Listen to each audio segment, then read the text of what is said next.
I want to talk about the topic of luck. I was listening to, I heard a small snippet on the topic of luck that comes from a guy called Naval Ravikant. I don't know if you've heard of him. He's kind of like an inspirational speaker in kind of business, finance sort of stuff. And he talks about luck, but he talks particularly about making your own luck. Right, he gives luck 4 categories. He says there's this. I've heard it titled a few different ways, but generally speaking, there's a blind luck. That is, you just get lucky sometimes, and you see that in life and experiences. Sometimes just things fall into place, and you're lucky. But he pushes it further to say he's got other 3 kinds of lucks. The second kind of luck is the kind of, he calls it hustle luck. It's the luck that comes when you work really hard to make as many opportunities as you can to get more lucky, right? You're working hard at finding opportunities to get lucky. That's hustle luck. You push the next one, which is kind of like the idea of a pattern of luck. That is, once you start preparing and you're looking and you train yourself to look for opportunities, then you'll get lucky because you'll see the lucky opportunities. You'll recognize them and you'll jump on them. And so you'll increase your amount of luck by doing that. And the last one is becoming a magnet of luck. That is the idea that just brand yourself in a way that people want to be part of what you're doing. And then lucky people will come looking for you, and you've trained yourself to look for lucky opportunities, and you'll grab hold of those lucky people who are coming to you, and eventually luck comes your way. That's his idea. Now, I think on one level, we might say, some of that makes sense, doesn't it? I mean, if you replace the word luck with opportunity, I think the word luck maybe throws us, but some of that makes sense. That if you go looking for opportunities, Naval uses this language of, lightning never strikes the same place twice. So just expand the platform. Expand your platform and lightning will strike you more often. That doesn't sound lucky. He thinks it is. Seems very unlucky. And so we can kind of understand that, right? There is a space where you can generate opportunities by working hard, looking, educating yourself. You can increase the number of opportunities. But I think we'd also recognise that there's times where no matter what you do, no matter how hard you work, no matter how educated you are, bad things happen. You just have, sometimes it seems, bad luck, no matter what you do. And I wonder what happens to the people who pursue this strategy, really, I think, make an idol of their ability to find, pursue, and obtain opportunities, good opportunities. They become idolizing that so high. What happens when that idol comes crashing down for them? When no matter what they do? Now, some of this thinking would say, well, just stay positive. Another lucky opportunity is bound to come your way. What about those that are in a life where they are just devastated by disaster? Where it's not just positive outlook that's going to get them past that. We'd start to, maybe people would use the language, that's just bad luck. You just have bad luck. You can't break the bad luck cycle. I think as we come to the Bible, we will see in the Bible that there is no such thing as luck. But we see a God who is ordaining everything. And so the picture we get in the Bible is that God doesn't just roll the dice on what happens in our world. God rules the dice of what happens in our world. Some of that, I think, is his preordained plans and the things he has set in motion right from the beginning.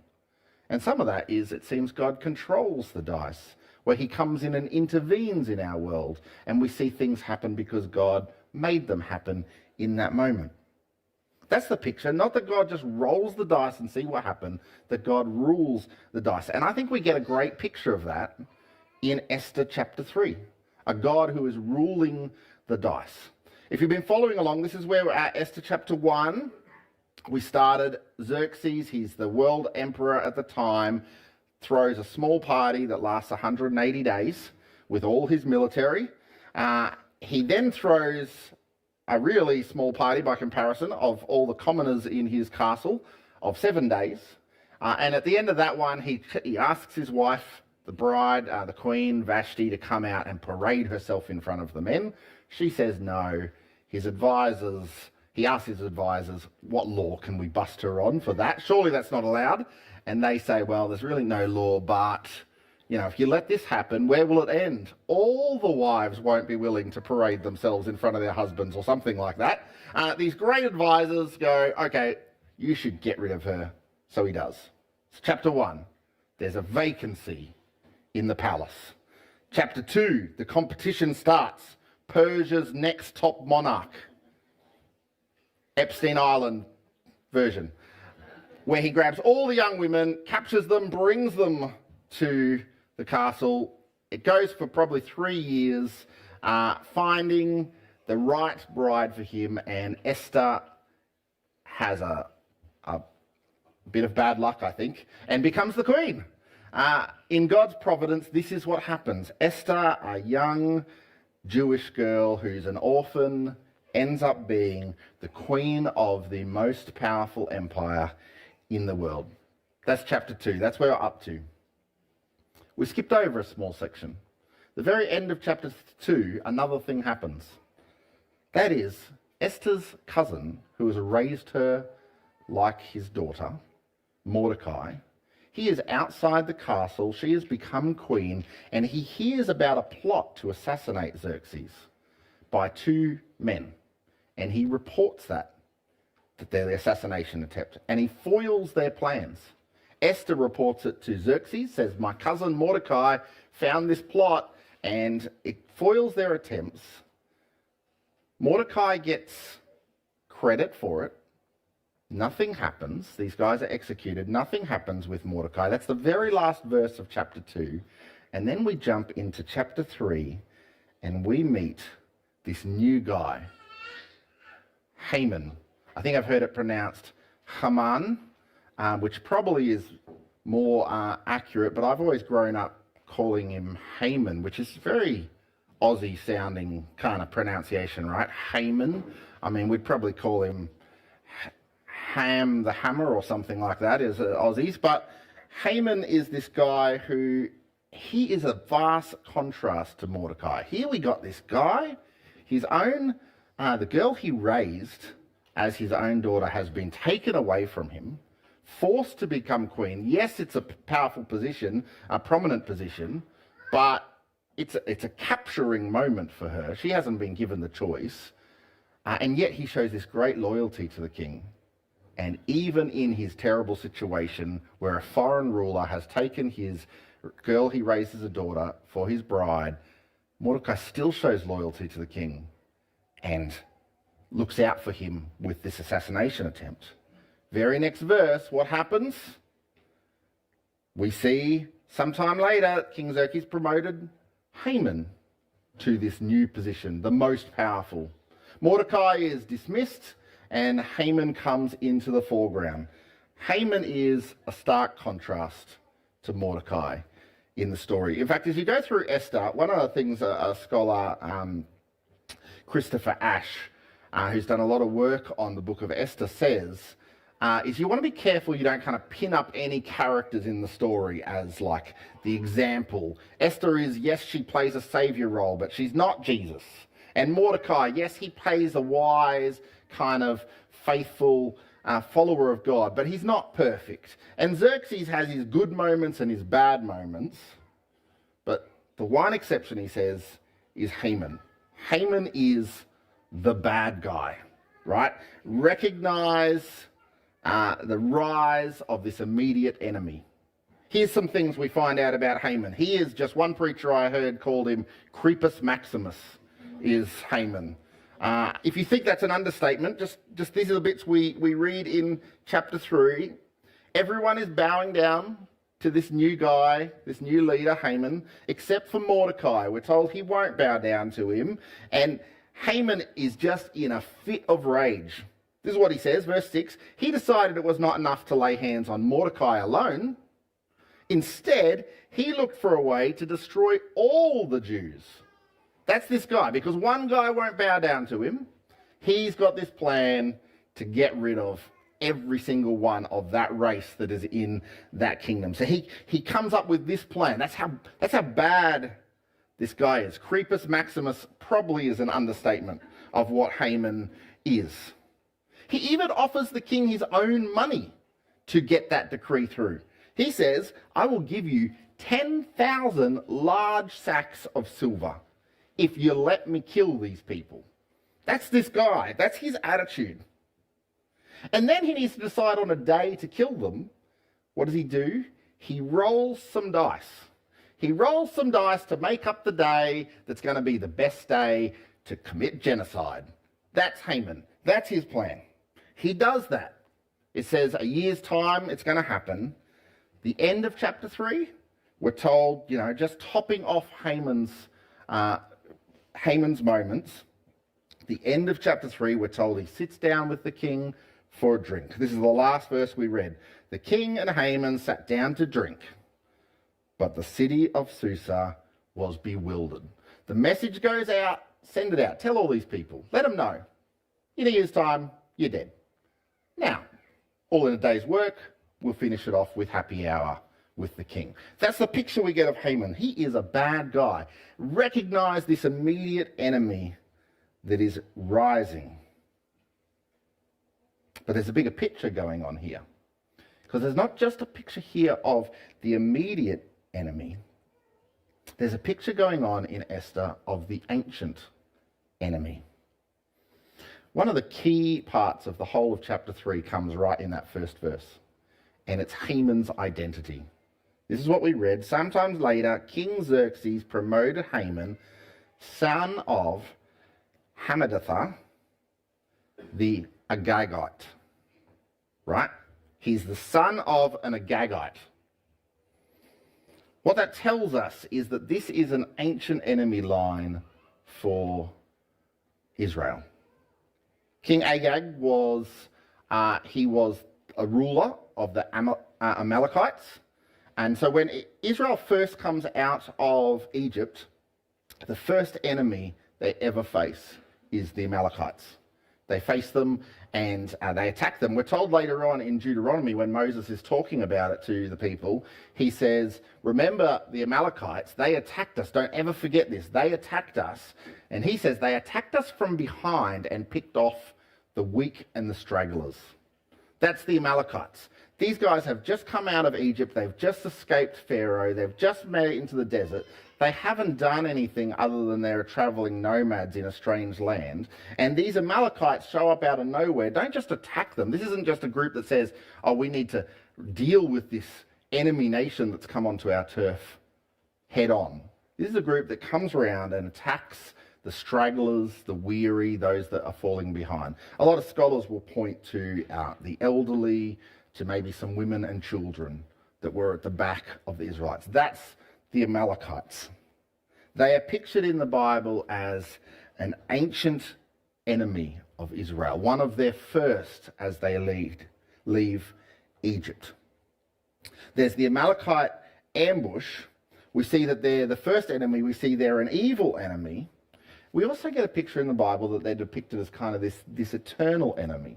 Because of what they've done, God says, I'm going to wipe the Amalekites out.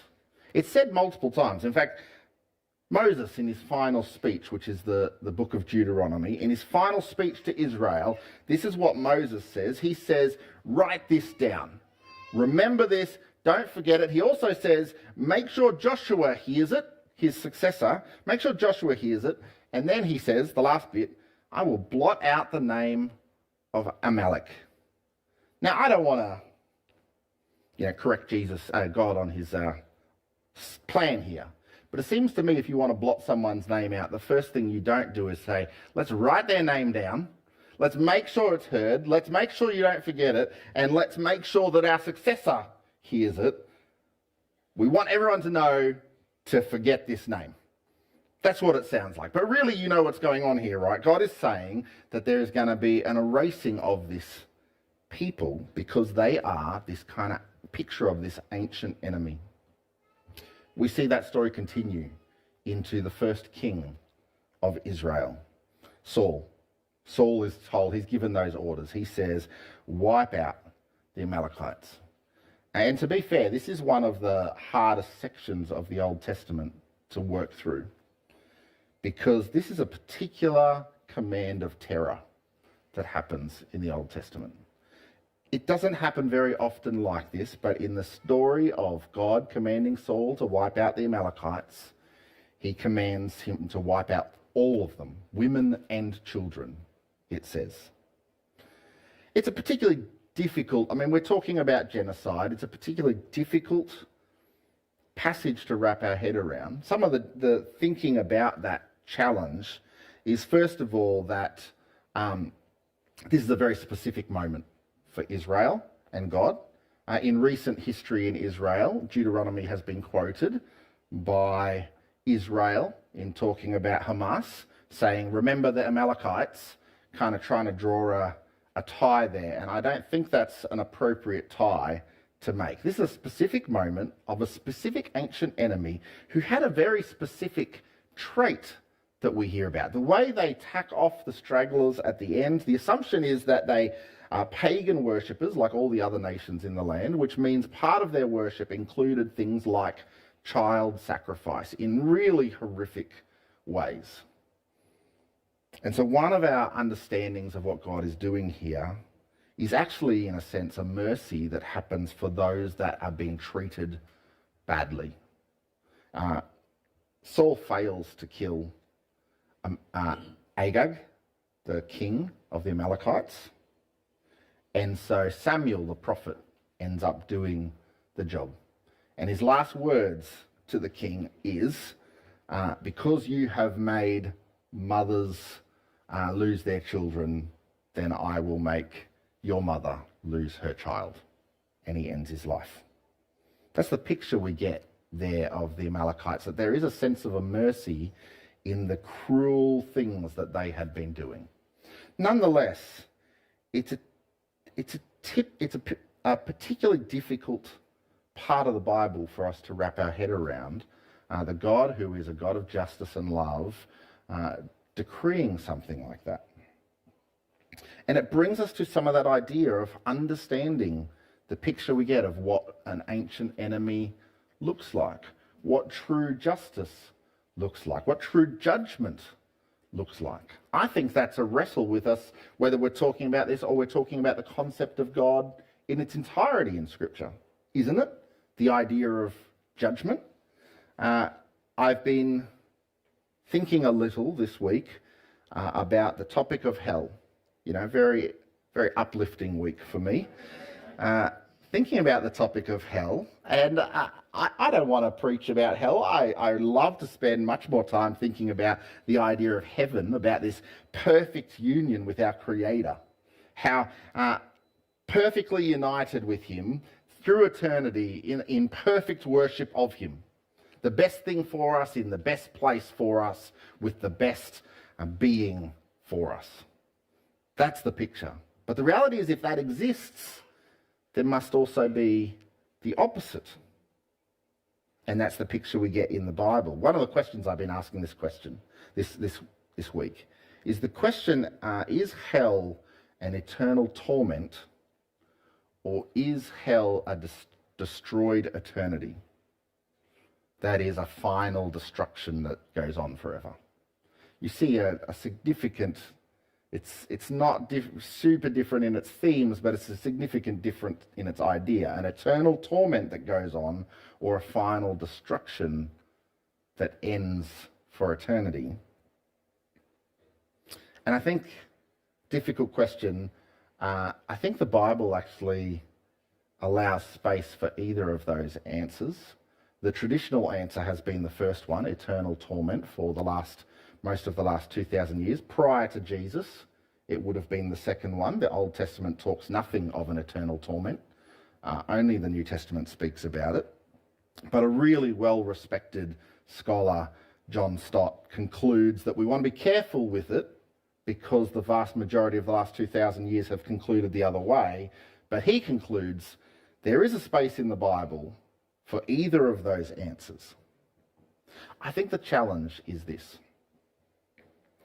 When we experience a world of justice, when we see good lawmakers, when we see things going well, when we see our own lives experience justice, judgment becomes repulsive to us. The whole idea of someone being judged becomes repulsive to us. And I think, as a blessing to many of us here, that's the world most of us have grown up in. A world that is predominantly constructed on significant justice. But if you grew up in a world of injustice, you did grow up in a world like Israel is, with tribes around them sacrificing children in horrific ways. You grow up in a world where your own family members have been taken from you through unjust and brutal means. I think in those kinds of spaces, we're much more likely to long for judgment, aren't we? We're much more likely to desire the kind of justice that will come as a punishment to those who deserve that punishment. And I think one of the reasons it's so difficult for us to process this and work through this in a kind of contemporary, Western, reasonably wealthy spaces is that vast a majority experience is an experience of justice. But there's something helpful for us here to recognize the ancient enemy. Because if we don't recognize the ancient enemy, if we don't recognize the darkness of evil, then of course we are going to say, how can a loving God let someone go to a terrible place? But I think if we take on those moments, those people, I mean, you can think of them in history where you would say, if the end of their life was, that's it, it's done, they lived a life. I mean, we look at some of these characters like Xerxes, who he has a toast with Haman. He says, don't bother giving me the 10,000 sacks of silver. I don't need it. Just do with these people what you want. You take him and he is living a wealthy, powerful life. If his life just comes to an abrupt end, he dies peacefully in his sleep, then what do we think? We think that's injustice, don't we? And so this is the challenge we face as we think about a world of suffering around us. It tells us that there are moments where we will suffer under ungodly leadership. And in this life, we may not see the consequences of their ungodliness. In this life, we may see people who seem to get all the luck, no matter how horrible they are. And we will have those moments. Often, in most cases, we're called to submit to leadership in a godly way. One of the reasons this picture of Haman is so important to think about who he was in his heritage is because Mordecai doesn't submit to him. Mordecai doesn't bow down to this guy. So it brings about the potential disaster of killing off his whole people. Has Mordecai done the wrong thing in not honouring the person that God has allowed to become in power? I think what we see in this story is Mordecai does honour Xerxes. He doesn't honour Haman, and the author of this story has given us this glimpse of who Haman is that ties it into a point that's being made, and that is he is the ancient enemy. The author is weaving this thread for us to see this picture. And so the reality is there's times where we will be called to submit to ungodly authorities in a godly way.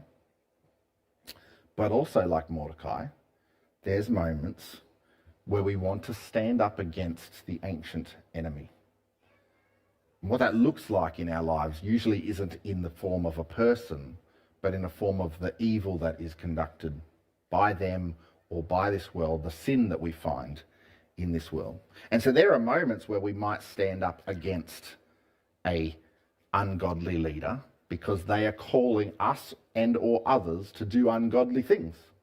And so there's a space there for us to actually call them against their ungodliness, to reject the submitting to that ungodly leadership. We want to recognize the ancient enemy so that we are able to stand against and know when to stand against the ancient enemy. we also want to reject the inner enemy. One of the interesting things about the way this story evolves, Haman's jealousy and his fit of rage that happens really clearly echoes the first murder that ever happens in the Bible, the story of Cain and Abel. If you can remember the story of Cain and Abel, the way the story goes, the way it's told in Genesis 4, is that both Cain and Abel offer sacrifices to God. Abel's, we're told that God found pleasing, and Cain's he didn't. And Cain becomes bitterly angry, bitterly jealous about it. In fact, he's so angry at it, we get this verse where God says to him, "Sin is crouching at your door. It wants to devour you like a lion." That's what's going on there. Sin is crouching at your door. Beware, Cain, sin is crouching at your door. And then he invites his brother out into the field and he kills him. The story is put there as we unpack and meet these first characters in the Bible as a picture of the snowball effect of sin. We've seen the Garden of Eden. We've seen what a rebellion against God might look like. But as the story progresses, we get a picture of Cain and Abel, of what the snowball effect of sin looks like when it takes hold of someone's heart. The depths of depravity that are there. And we don't have to go far in our world to see that sort of thing happen. We don't have to go far in our world to see how sin might devour someone. We know, we see, maybe we've even experienced the depth of the darkness of evil. And one of the real challenges for us is to also recognize that that's something that dwells in us. The potential to see a snowball of sin that might devour us as well.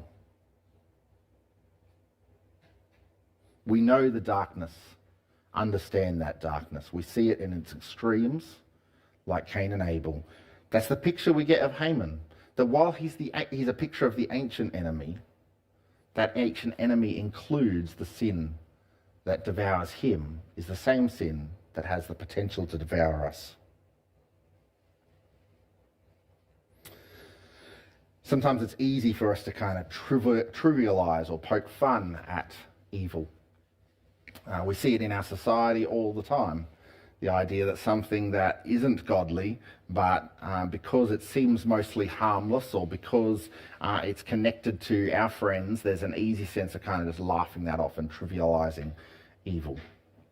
I think of kind of the example of just kind of really laughing off evil. You get, I saw this week in my social feed a pop-up of some old, I think it's 1960s Batman, of just like all the evil characters are just completely trivialized. A classic Batman scene, he runs, the famous bomb scene, he runs out of like a tavern holding a bomb, and he runs around trying to dispose of it, and he runs one direction and there's some nuns walking towards him, so he turns around, he runs the other way, and there's a lady pushing a pram, and so he runs down the other way and there's a marching band coming there, and then the music kind of stops while he awkwardly shuffles past them, and then he gets running, he's about to throw it off the dock, and then some ducks swim under, and so he runs to the other side of the dock, and some lovers on a boat float past, so he runs back and it's the pram, and it goes on for quite a while before he stops, and he goes, sometimes you just can't get rid of a bomb, before he goes off camera and explodes, and he's okay, if you're wondering. That idea that something actually quite disastrous can be portrayed in a really funny way, that's fine, there's a sense of comedy there. But then we'll see that kind of thing happen in evil in our own lives, things that are rebelling against God, and trivialize them or consider them funny and not recognize the impact of rejecting a God who made us and seeing the snowball of sin that devours us. One of the great news of Jesus, the good news of Jesus, is that We're not just looking forward to a day of eternity, a final judgment. There's actually a sense where at the cross he took sin on himself and made it so that we don't have to live for sin, that we can live for righteousness instead. That is not to say we will be perfect, but it's to say we are grabbing hold of something to live for more than just ourselves. And he promises his Holy Spirit, who works in us, to break us from the binds of sin and to move us towards him. We don't want to trivialize sin. We need to recognize the ancient enemy, not just out there, but in us, and take that seriously.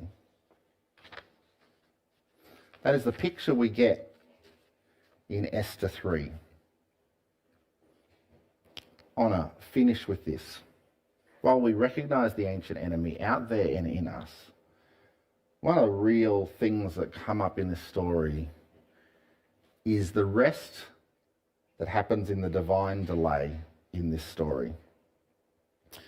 We keep saying this in this book. God is not mentioned in the book of Esther.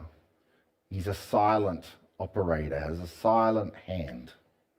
And as we read forward, we get to see what happens, but in the moment we don't necessarily, if you're reading Esther for the first time and you don't know where this is going, you may not know what happens.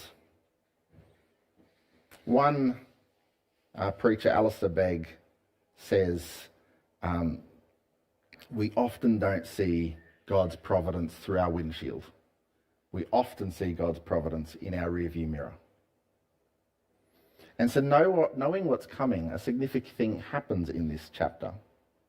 That is the roll of Haman's dice.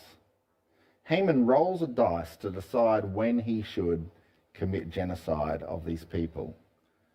And the unlucky day is almost a year later. Now that is unlucky in many ways. It's unlucky for him. He wants to see it happen. You imagine the people who have had this decree rolled out to all the people. We were told it was put in writing and sent out to the reaches of the empire so that everyone there would know it's coming and would be able to commit the orders on the day. That was the picture. All these people are living in that space. However, that delay provides the very thing that enables the rescue to take place. We often don't see God's providence in the windscreen. We often see it in the rearview mirror. And so we are called to rest in God's divine delay. Waiting on God for answers that you are praying for is a terrible burden. And one of the difficulties that comes with it is we don't know what the answer is going to be. The answer may be wait, or the answer may be no. And so sitting in that space is a difficult journey. One of the things we're reminded by Esther, in Esther, is that God doesn't roll the dice, he rules the dice. He knows what he's doing. Years ago, I was playing chess with a friend who, I'm not much of a chess player. He was very much a chess player. And in his prideful moment, he said to me, "I've got you in 5 moves." I said, "Oh yeah? You didn't see this coming." And I just did sacrificed the queen, super stupid. He's like, "You're right, 3 moves." Real great chess players are thinking ahead. There's a certain set of rules that they know govern the chessboard, and they know what the limited options are of a player. And a real chess player, a master chess player, can understand the sequence of moves that are most likely going to happen, or even can only happen towards the end of the game. You run out of moves, and they're positioning themselves for that. This is the way God rules the dice. He's not just hoping something comes up. He is in control and in charge. Now that doesn't mean humanity doesn't have freedom to express ourselves and be in God's plans. But as we make our decisions, he remains in control and in charge. It's a really difficult thing to get our head around. How do we have any kind of freedom in our choices if God already knows the outcomes and has predetermined where everything is headed? But those two things are true. That God is both in control and he gives us freedom to take responsibility for our own decisions. Both those things are true, and the Bible holds them in tension with each other. And we want to rest in the idea that God rules the dice, that we don't know even when we feel like our number has come up. Because here's the real truth. God rules the dice, and the ancient enemy's number has already come up. It came up on the cross when he thought he killed Jesus, but Jesus conquered sin and death and rose again. The ancient enemy's number has already come up, and we look forward to a day where that justice is complete. But right now we look in a life where we see injustice. We do see God offering moments of salvation as he draws us more and more to him. But we long for a day when that justice will be complete.